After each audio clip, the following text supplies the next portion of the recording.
Powerful, passionate, purposeful coach and speaker in the world. I'm driving my wife's rental car and I'm freaking out here a little bit. It's kind of cool. Something happened that I'm excited about that I can't wait to show you.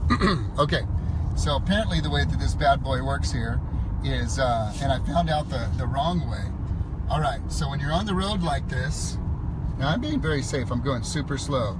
You can actually take your hands off the wheel. Look, it's curving to the left.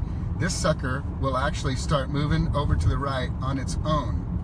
It does this like course correcting thing on its own. So when it sees that you're getting ready to go outside of the boundary lines, like right here, if it goes like this way, it is like totally on its own steering. It's like totally steering on its own right now. It's ridiculous. I don't think that's very cool at all, and I think it's very, very cool. So here's the point that I want to make with this.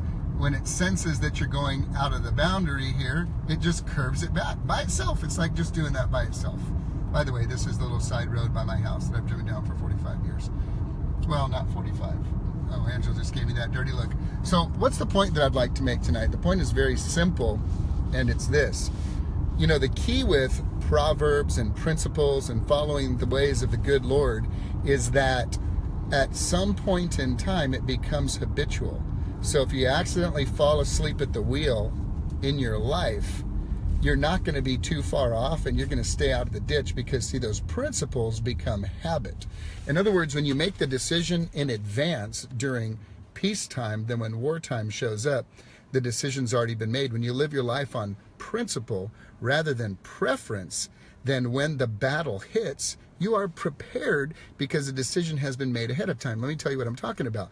Realtors, for instance, who get in the business of real estate, once they make a decision that they will always do what's best for their client and that their choices and advice that they give to their clients will never be based on the size of the commission or whether they get a commission or not, then they are committed to do the right thing. This becomes a habit.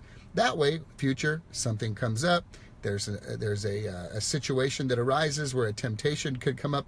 It's non-issue. It's a non-issue. Hands can be off the wheel. You're not even thinking about it. You just know, no, I don't do that, because that's a principle that you live by instead of a preference.